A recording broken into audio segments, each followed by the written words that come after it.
다시 한번 오늘 주일 예배에 참석하신 여러분들을 주님의 이름으로 환영하고 축복합니다.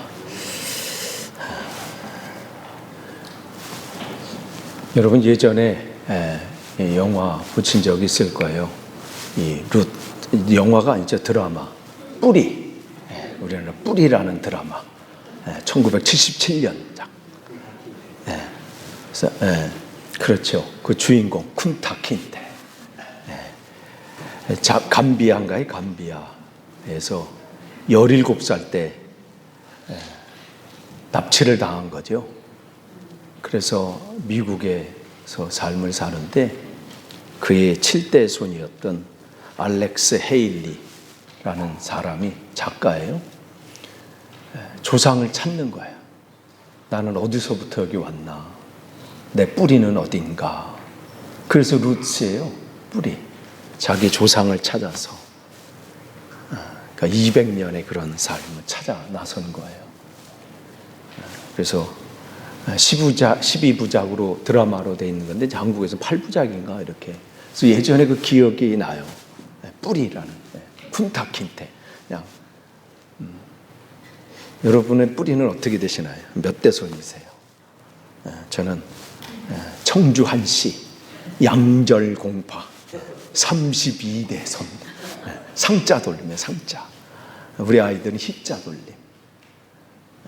그 다음에 이제 규자 돌림이에요. 이렇게 쭉 이렇게 나가는데, 그래서 돌림자를 쓰다 보니까 말씀드린 대로 희에 위에 형님들이 다 써가지고 희에 뭐 붙이려고 참 힘들었어요.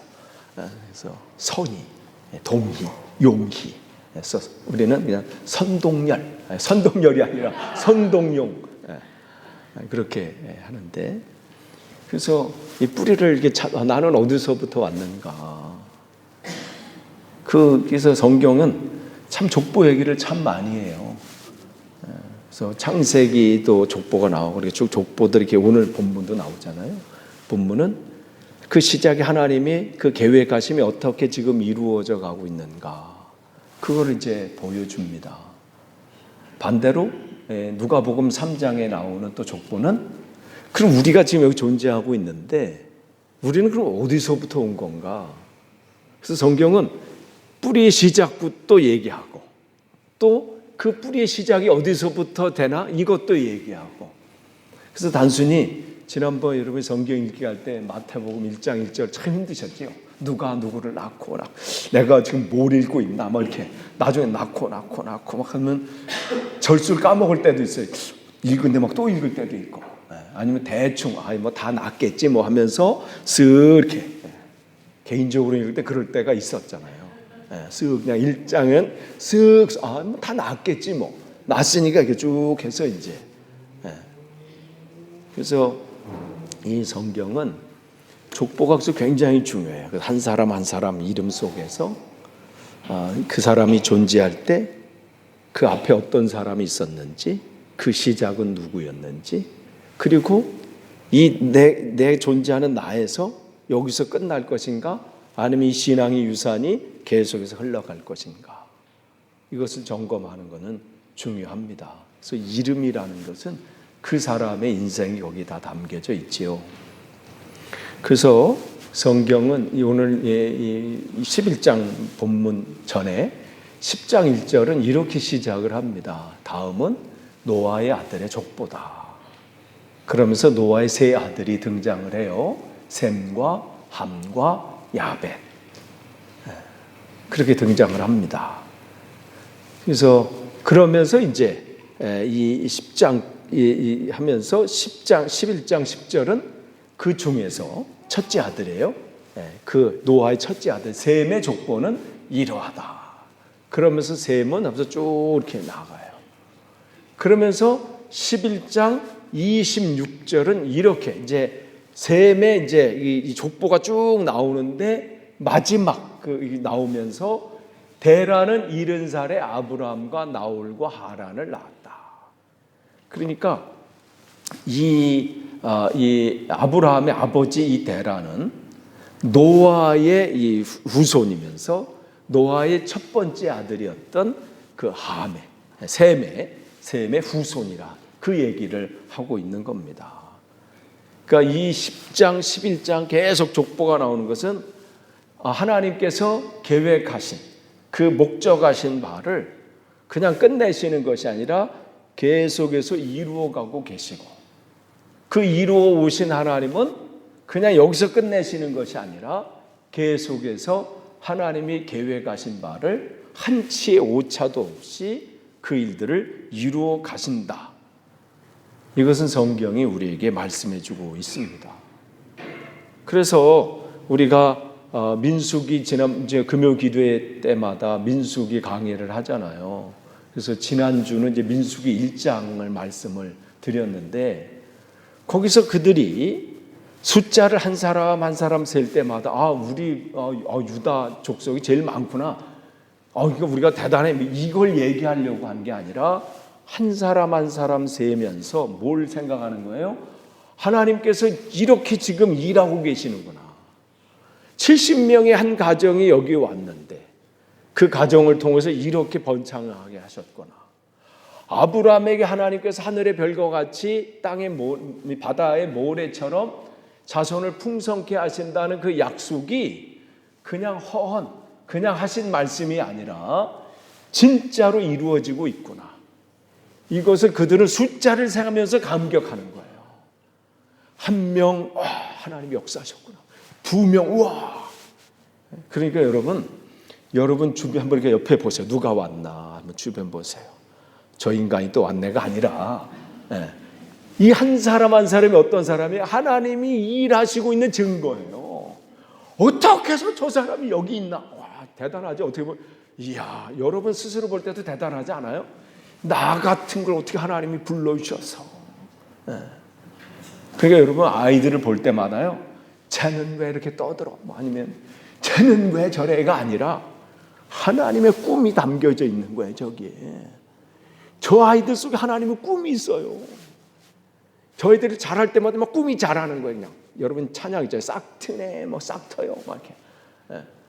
예전에 그냥 그거 또 안 할 수 없어서 선생님 시키면 또 하는데 민망해요. 사실 그거 할 때 율동.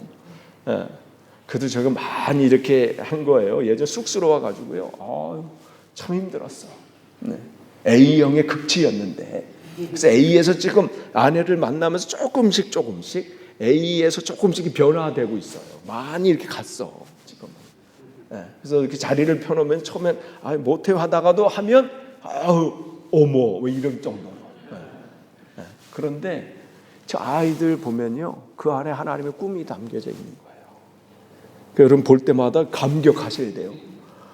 저 인간이 어떻게 내 뱃속에서 나왔을까 아니라 하나님의 꿈이다. 꿈. 지금 여러분 볼 때는 힘들고 어렵고 막 제가 언제 크나 이렇게 할지라도 하나님의 꿈이 담겨져 있는 아이예요. 그러니까 민수기 1장이 그 민수기 이름처럼 숫자를 세는 그것은 단순히 몇 명 숫자 체크하는 게 아니에요. 하나님의 꿈이 이루어지고 있구나. 그냥 셀 때마다 감격이 있는 거죠. 감동이 있는 거예요. 그 속에는 하나님이 이제 앞으로 어떤 더 큰 일을 하실까? 기대감이 그 안에 담겨져 있습니다. 그래서 민수기는 그 시각으로 봐야 되는 거예요. 그러니까 지금 이 족보를 통해서 하나님이 어떻게 일을 하고 계시는지 이제 그 끝 무렵이 온 거잖아요. 드디어. 사실 데라는요, 특별히 대단한 신앙의 체험을 한 사람이 아니에요. 하나님이 특별히 부른 사람도 아닙니다. 그냥 어떻게 보면 평범한, 그냥 우리가 흔히 볼 수 있는 그러한 사람 중에 한 사람입니다. 근데 가문적으로 보면 할 말은 있죠. 막 따져가 보면 노아도 있고요. 거기에 또 노아의 장자, 그 후손이기도 하고. 그런데 오늘 이 말씀의 1장에 우리 노아의 아들들은 이렇다. 그리고 거기에 이제 데라가 이 아들을 아브람과 나홀과 하란을 낳았다. 이렇게 이야기합니다. 그래서 이 이야기를 통해서 단순히 예전에 한 가정을 이야기하는 게 아니에요. 오늘 나를 보게 하시는 거고요. 나는 지금 어떠한 과정 속에 있는가? 결국은 우리 시작은 하나님이시잖아요. 누가복음에 나온 것처럼 그 하나님이신데 나는 그 여정 속에서 어떠한 길을 가고 있는가, 이것을 점검하고자 이 말씀을 나눕니다.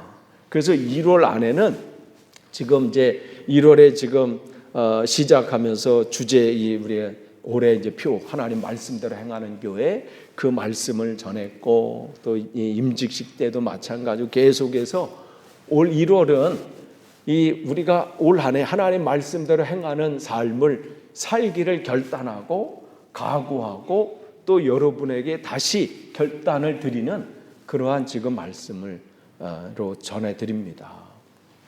그래서 데라의 족보는 이러하다 그러면서 시작을 하지요. 그런데 여기 이 데라의 그 삶 속에 그 인생 속에 위기가 찾아와요. 세 아들을 낳았다 이렇게 돼 있어요. 근데 11장 27절에 보면 이제 데라의 족보는 이러하다 하면서 그 다음에 뭐라고 나오냐면 데라는 아브람과 나홀과 하란을 낳았다. 그리고 그 막내 아들 하란은 롯을 낳았다. 이렇게 나옵니다. 그럼 우리는 낳았으니까 뭐 낳았나 보다 이렇게 하겠지만, 그 당시 이스라엘 풍속에서는 형이 아직 결혼하지 않았는데 둘째가 셋째가 결혼하는 것이 거기에는 용납이 안 돼요. 그런데 막내가 어떻게 해요? 롯을 낳았는데 부인이 누군지가 기록이 안 돼요. 그 얘기는 어떻게 해요? 나가서 사고치고 온 거예요. 어느 날 갑자기 막내가 아이를 하나, 아버지. 순간 저건 여러분 애들이 뭔가 여러분한테 아빠 할 때 그 느낌적인 느낌이 있잖아요. 얘 사고 쳤구나. 얘 뭔가 나한테 지금 아쉬운 걸 얘기하려고 하는구나. 벌써 눈빛과 언어를 보면 얘가 하지 않던 짓을 하면 너 뭐 이렇게 물어볼 때가 있잖아요. 뭐가 필요한데? 아니면 왜? 지금 분위기가 그런 거지요. 그러니까 벌써부터 이렇게 돼. 뭔가 내 인생 우리 가정의 문제가 시작됐구나. 그런데 여기서 끝나면 끝나나 보다. 마무리할 수 있어요. 그런데 28절은 어떻게 해요? 그 아들이 아버지보다 먼저 죽습니다. 예나 지금이나 자식을 먼저 앞세운 부모의 심정은, 이거는 그 경험을 안 해본 사람은 이건 말할 수가 없지요. 그거는 그 어떤 상황이 되지를 않아요. 몇 년 지났는데 아직까지 세월호나 이태원이나 아니면 어떤 거나 지금 가자 지구에 그러한 전쟁들, 우크라이나에 있는 전쟁들, 이러한 전쟁들 속에서 부모보다 자식을 먼저 보낸 그 부모의 마음은, 그건 우리가 헤아릴 수가 없어요. 그건 100년이 지나고 세월이 얼마 지나도 잊혀지지 않겠지요. 그런데 지금 하란은 이 아들은 아버지보다 데라 먼저 죽었습니다. 근데 여기서 먼저라고 하는 그냥 먼저 이렇게 있지만 이 히브리어 단어에서 의미는 뭐냐면 아버지 면전에서 이런 의미의 단어를 쓰면서 그 아버지의 심정이 얼마나 고통스러웠는지를 여기서 표현해 주고 있어요. 마치 그 세월호 그 사건에서 아이들이 그 안에서 아우성치는 것을 그냥 보면서 허망하게 그 아이들을 떠나보냈던 그 부모의 심정. 그는 우리가 어떠한 아픔을 내가 생각하고 고민해도 그거는 느껴지지 않는 거죠. 오늘 영어 예배 때 어제가 홀로코스트 무슨 기념일 날이어서 오늘 그 영상을 이렇게 쭉 봤어요. 홀로코스트인지 또 베트남이든지 또 어디든지 이런 그러한 이 사건과 사고로 인해서 사람들이 학살당하고 죽임을 당했던 그런 역사적인 그런 것들 쭉 이렇게 보면서 그러면서 제가 거기서 또 하나의 기도의 제목을 잡은 게 주님, 제가 저들의 부모들이나 저들의 이 삶에 저 아픔을 내가 진짜 좀 느낄 수 있게 해주십시오. 그냥 보긴 보는데요, 아픔이 없어. 그냥 영상을 보고 그냥 그 상을 보면서도 무덤덤해. 아, 내가 많이 타락했구나. 그래서 주님 앞에 간구해서, 주님, 어떤 지진이든지 어떤 사고든지 어떤 일들이 일어날 때 사람들이 아파할 때 나도 거기서 같이 아파할 수 있도록, 그것을 조금이라도 느낄 수 있도록 내 마음을 새롭게 해주십시오. 교회 성도분이 아파할 때 그냥 편안한 밤을 이룰 수 있는 것이 아니라 같이 아파하는 밤이 될 수 있게 해주십시오. 지금 이 아버지는 그런 상황이 지금 된 거죠. 영국의 삶을 살다 보면 겉으로는 웃지만 속으로 아픔을 잊는 분들이 얼마나 많아요. 여러분들도 안 그러겠어요? 여러분 오셔서 다 웃고 계시지만 여러분 안엔 남모를 아픔이 있을 거고 또 고통이 있고, 근데 웃을 수밖에 없는 그런 상황들 앞에서 또 집으로 돌아가셔서는 또 얼마나 힘겨운 시간들을 보내시겠어요. 지금 데라가 그러한 상황입니다. 그래서 이제 나머지 그 두 아들을 그냥 그 아픔을 또 치유하고자 하는 마음에 두 아들을 장가를 보냅니다. 그래서 서둘러서 장가를 보내죠. 그래서 며느리를 얻습니다. 그런데 11장 30절은 뭐라고 기록하냐면, 첫째 아들 아브라함, 그 아내가 임신하지 못해서 자식을 낳지 못했다. 계속해서 고통의 연속이에요.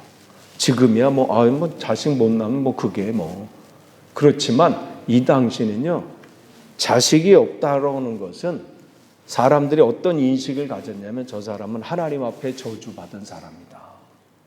저 가정은 하나님 앞에 무슨 죄를 졌길래 자식을 낳지 못하는가, 그렇게 수군거리는 거예요.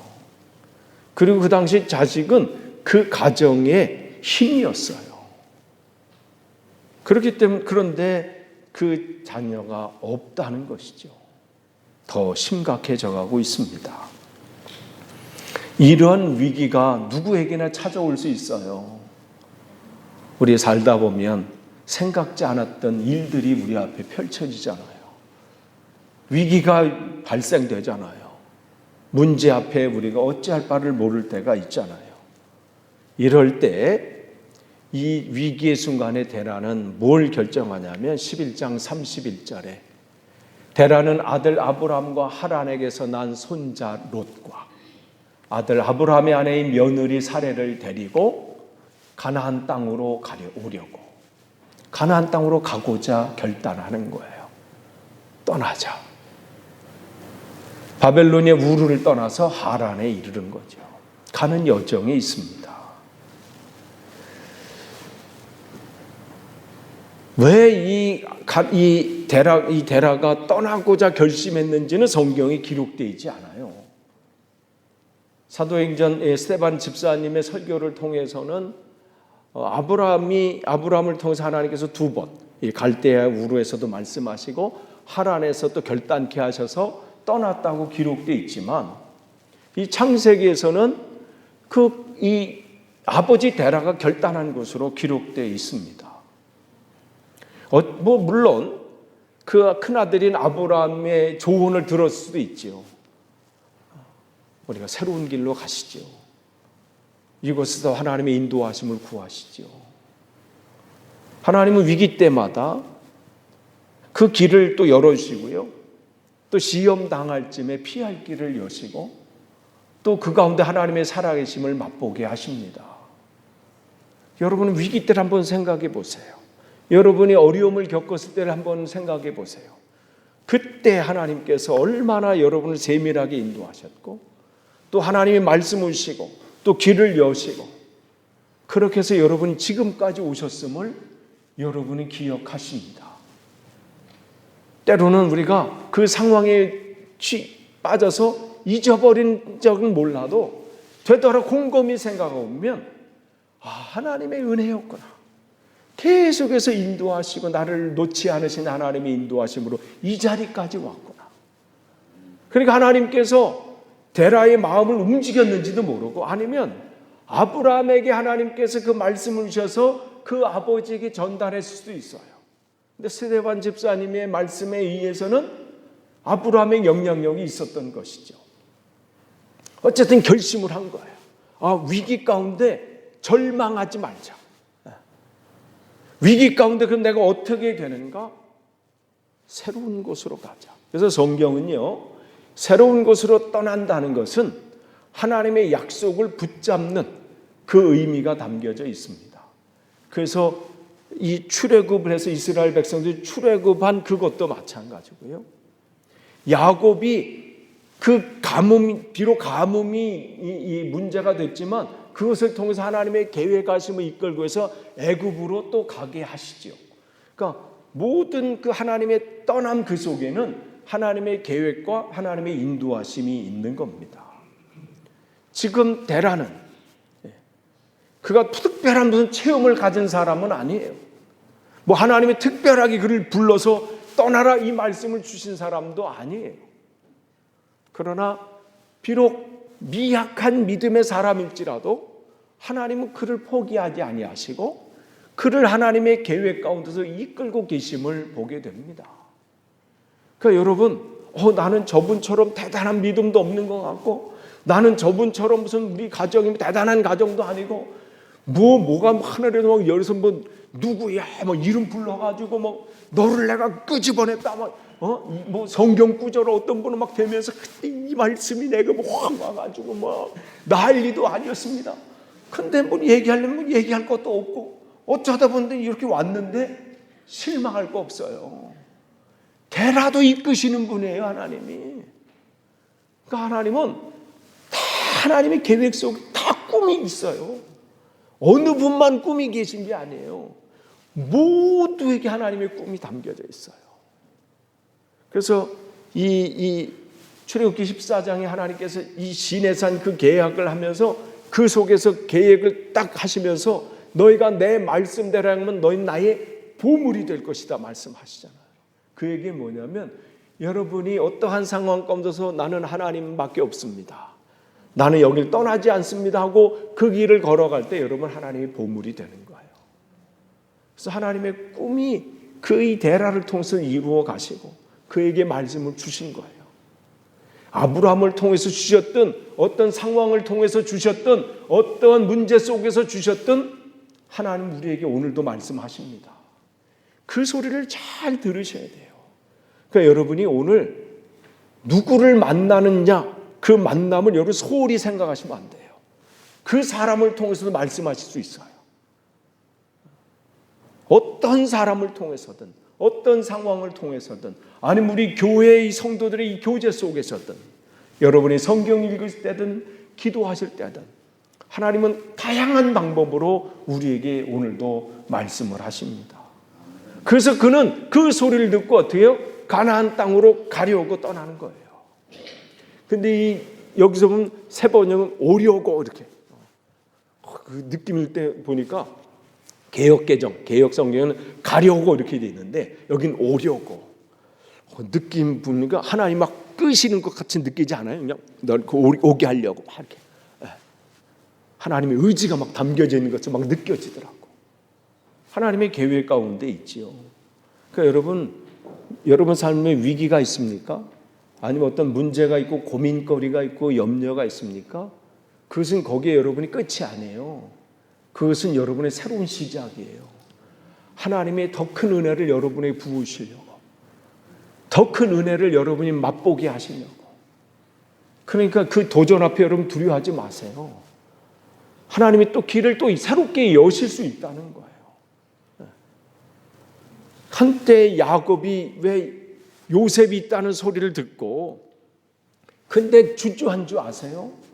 하나님이 약속이 여기 있다고 자기는 아버지한테도 들었고 할아버지 아브라함한테도 들었는데 여기를, 이 땅을 떠나는 것은 안 되지 않나? 그냥 여기 그래도 있어야 되지 않나? 이 생각을 했어요. 근데 하나님이 그에게 말씀해 주시죠. 이 땅이 중요한 게 아니라 하나님의 계획하심이 어디 있는지, 하나님이 뭘 지금 계획하고 있는지 그걸 보게 하시잖아요. 그 말씀을 듣고 그 자리를 떠나는 것을 두려워하지 않았어요. 그래서 그는 갈대아 우르를 떠나서 가나안 땅을 가고자 합니다. 그래서 그 길을 가는 거예요. 그래서 성경을요, 떠난다, 간다, 이런 단어는요, 순례자의 용어예요. 즉 하나님의 길을 걷는 사람의 용어를 특별히 거기에 이렇게 써놓는 거예요. 그래서 여러분 지금 지난주 금요일 날 민수기 이 말씀을 할 때 민수기 1장 2절에 그들의 숫자를 이렇게 세는데 회중이라는 단어가 민수기에 많이 쓰여졌다고 그랬어요. 그래서 민수기 처음과 끝이 회중이라는 단어로 시작해서 끝나요. 그래서 성경을 보면 백성이라는 단어도 나오고요. 이스라엘 백성. 백성은 정치적인 용어예요. 누가 다스리느냐, 이 부분. 그럴 땐 백성, 이스라엘 백성 이렇게 할 때는 하나님이 다스린다. 민족이라는 것은 그 안에서 너희 내 것이다라는 의미가 담겨져 있지요. 회중이라는 단어를 거기서 하나님이 특별히 쓸 때는 그 회중은 뭐냐면 예배자라는 뜻이에요. 하나님을 섬기는 자. 그러니까 그들을 거기서 체크했을 때는 과시하려고 세우는 게 아니에요. 우리 이만큼 됐어가 아니라 너희들은 하나님을 섬기는 자들이다. 그렇기 때문에 그들이 그걸 까맣게 잊어버리고 바벨론 포로로 완전히 쫄딱 망했을 때, 인생이 완전히 무너졌을 때 그 말씀들을 거기서 다시 기록하면서 다시 그것을 기억하면서 하나님을 찾게 됐잖아요. 그러면서 그들이 바벨론 땅에서 회개하면서 하나하나 적어간 것이 바로 여호수아서부터 열왕기하까지 이 6권의 신명기 역사예요. 그러면서 그들은 신명기 민수기를 쓰면서 거기에 담겨진 하나님의 뜻을 우리가 놓쳤구나. 그렇기 때문에 그들이 떠난다는 것은 하나님의 인도함을 받고자 하는 결단이 거기에 담겨져 있지요. 그런데 어떻게 해요? 그들은 거기 떠나 가나안 땅으로 가고자 하더니 시작은 참 좋았어요. 그래, 하나님의 인도하심을 받자. 하나님의 계획하심을 따라서 우리 한 걸음 한 걸음 나아가자. 그런데 가고자 하더니 어떻게 해요? 그들이 그곳에 자리를 잡고 그랬어요. 자리를 잡고.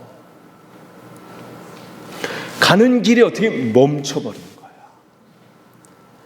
우리도 그럴 수 있어요. 정말 하나님 말씀 안에서 결단하고 하나님 내가 이렇게 살겠습니다. 내가 주님께 이렇게 영광 돌리는 삶을 살겠습니다.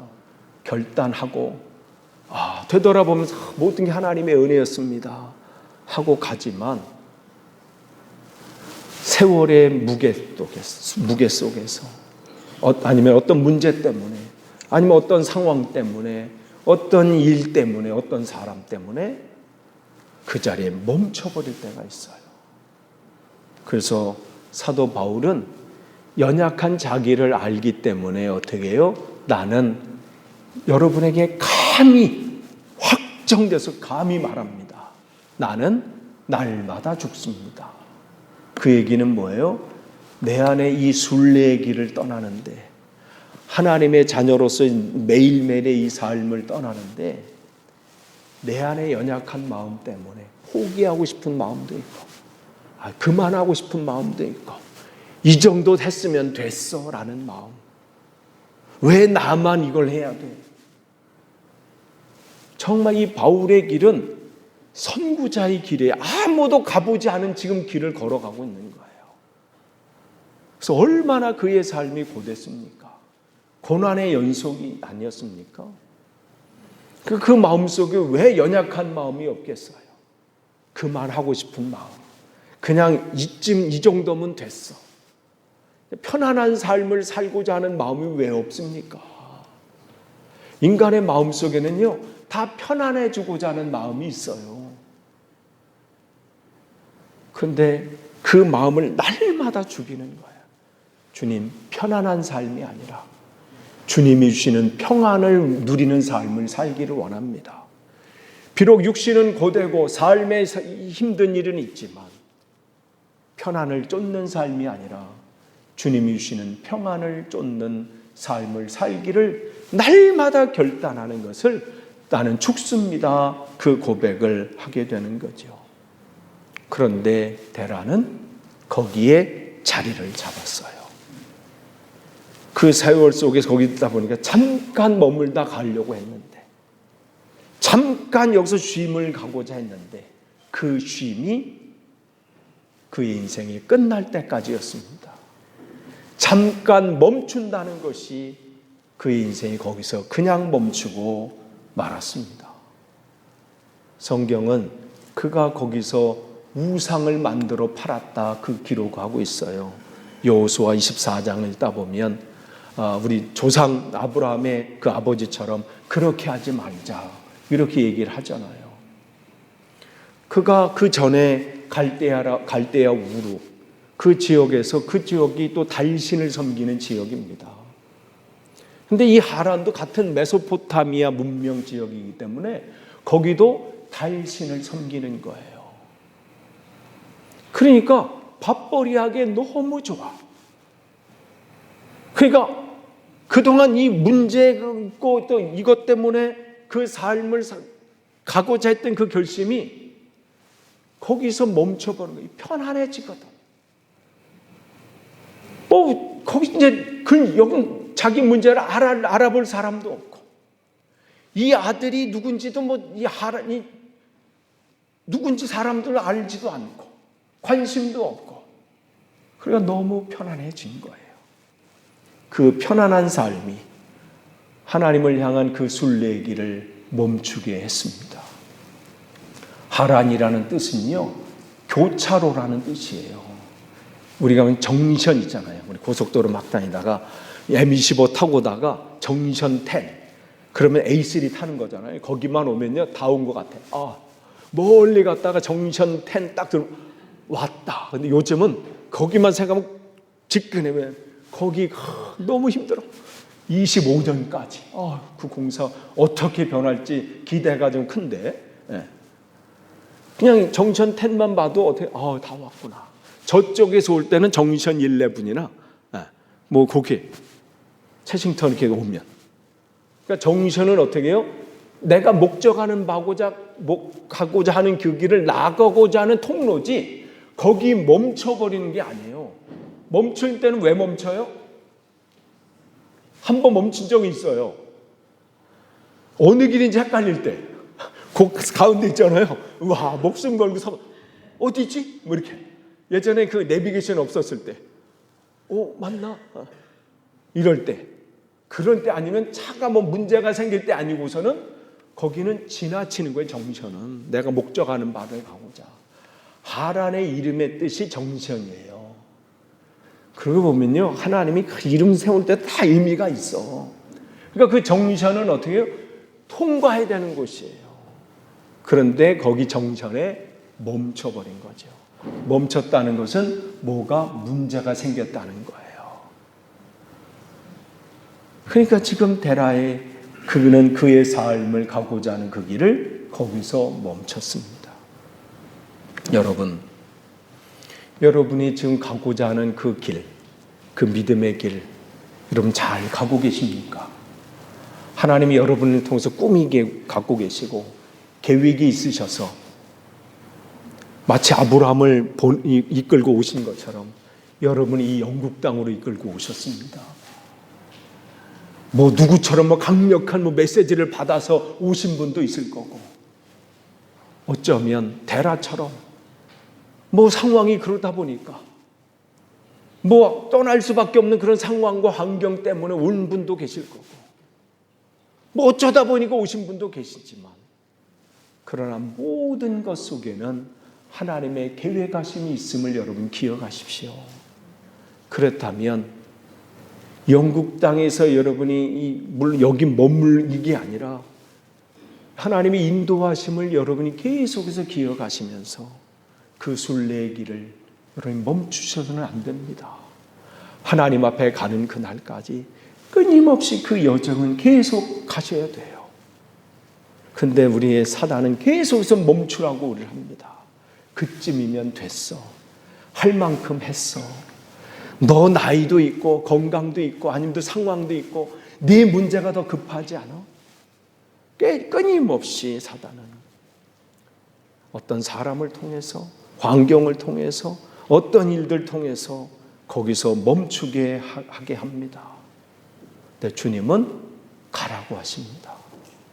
내가 여러분 누군가 해야 될 일이라면 여러분이 하십시오. 누군가 해야 될 일이라면 내가 하는 겁니다. 그 결단과 각오로 가게 된다면 주님이 감당할 수 있는 힘을 주실 거고요. 주님께서 감당케 하실 겁니다. 주님이 하시기 때문에 그렇습니다. 그래서 디모데후서 4장 7절 8절 바울은 그의 인생의 마지막 고백이에요. 디모데후서는 바울의 이제 인생의 마지막이거든요. 그의 인생을 정리하는 그 나이 때예요. 그때 뭐라고 고백했습니까? 나는 선한 싸움을 싸우고 나의 달려갈 길을 마치고 믿음을 지켰으니, 이제 그의 생에 이제 죽음을 앞에 두고 그 고백을 하는 거예요. 나는 믿음의 길을 지금 끝까지 달려왔다. 그리고 그 믿음을 지켰다. 하란에 머무는 것이 아니라 하나님의 약속의 땅인 가나안까지 나는 그 길을 걸어갔다. 이제 후로는 나를 위하여 의의 면류관이 예비되었으므로 주 곧 의로우신 재판장이 그날에 내게 주실 것이며 내게만 아니라 주의 나타나심을 사모하는 모든 자에게도니라. 그 여정을 끝까지 맞추는 자에게 주님의 면류관이 주어진다고 말씀을 합니다. 저와 여러분이 하란에 머무는 자가 아니라 끝까지 하나님이 주신 그 말씀을 붙잡고 그 약속의 땅으로 가는 저와 여러분이 되기를 간절히 축원합니다. 기도하겠습니다. 하나님 감사합니다. 오늘도 이 말씀을 다시 한번 붙잡습니다. 내가 가고 있는 이 길, 주 안에서 승리하길 원하고 바울이 고백한 것처럼 내가 이 달려갈 길을 다 마치고 믿음을 지켰다고 고백할 수 있게 하시고, 주님께서 주실 그 의의 면류관을 하나님 아버지 주를 사모하는 모든 자에게 주신다는 그 약속을 붙잡고 다시 한번 우리의 신앙의 길을 걷도록 인도해 주옵소서. 예수님의 이름으로 기도합니다. 아멘.